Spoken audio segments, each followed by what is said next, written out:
بسم الله الرحمن الرحيم. الرحمن علم القرآن خلق الإنسان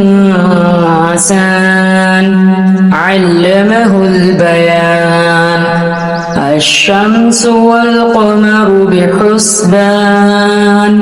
والنجم والشجر يسجدان والسماء رفعها ووضع الميزان ألا تطغوا في الميزان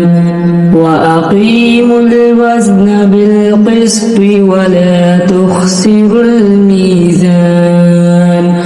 والأرض وضعها للأنام فيها فاكهة والنخل ذات الأكمام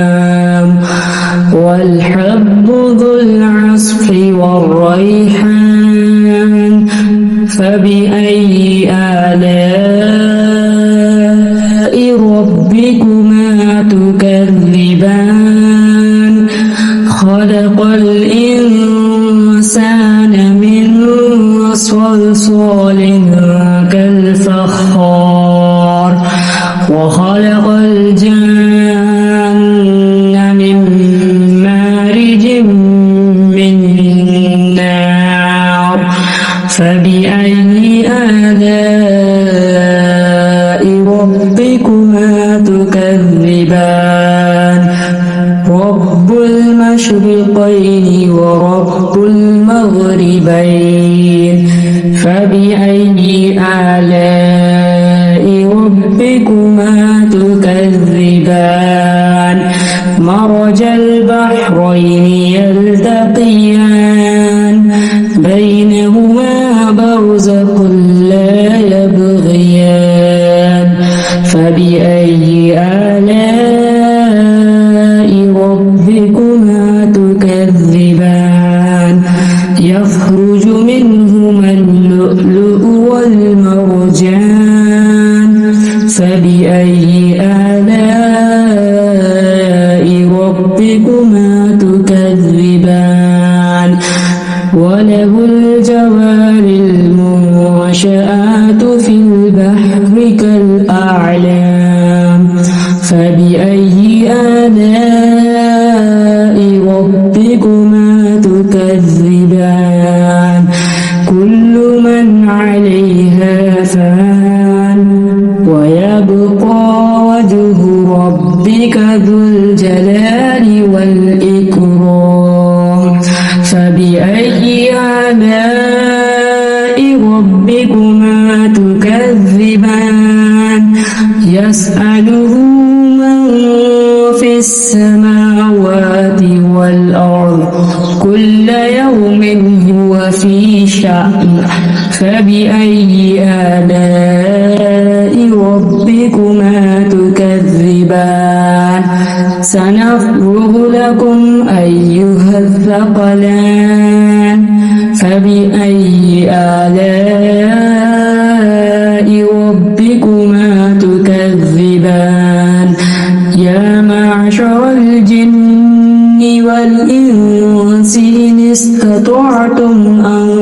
تنفذوا من أقطار السماوات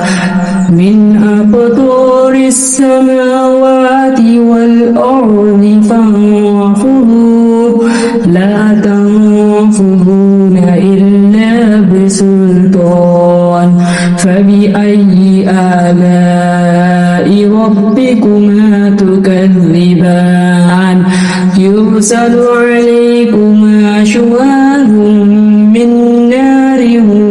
ونحاس فلا تنتصران فبأي آلاء ربكما تكذبان فإذا انشقت السماء فكانت وردة كالدهان فبأي آلاء ربكما تكذبان فيومئذ لا يسأل عن ذنبه إنس ولا جان فبأي آلاء ربكما تكذبان يعرف المجرمون بسيماهم فيؤخذ بالنواصي والأقدام فبأي آلاء ربكما تكذبان هذه جهنم التي يكذب بها المجرمون يطوفون بينها وبين حميم آن فبأي آلاء ربكما تكذبان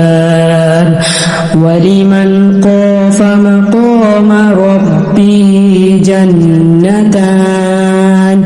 فبأي آلاء ربكما تكذبان ذواتا أفنان فبأي آلاء ربكما تكذبان فيهما عينان تجريان فبأي آلاء ربكما تكذبان فيهما من كل فاكهة زوجان فبأي آلاء ربكما تكذبان متكئين على فرش بطائنها من استبرق وجنى الجنتين دان فبأي آلاء ربكما تكذبان فيهن قاصرات الطرف لم يطمثهن إنس قبلهم ولا جان فبأي آلاء ربكما تكذبان كأنهن الياقوت والمرجان فبأي آلاء ربكما تكذبان هل جزاء الإحسان إلا الإحسان فبأي آلاء ربكما تكذبان ومن دونهما جنتان فبأي آلاء ربكما تكذبان مدهامتان فبأي آلاء ربكما تكذبان فيهما عينان نضاختان فبأي آلاء ربكما تكذبان فيهما فاكهة ونخل ورمان فبأي آلاء ربكما تكذبان فيهن خيرات حسان فبأي آلاء ربكما تكذبان حور مقصورات في الخيام فبأي آلاء ربكما تكذبان لم يطمثهن إنس قبلهم ولا جان فبأي آلاء ربكما تكذبان متكئين على رفرف خضر وعبقري حسان فبأي آلاء ربكما تكذبان تبارك اسم ربك ذي الجلال والإكرام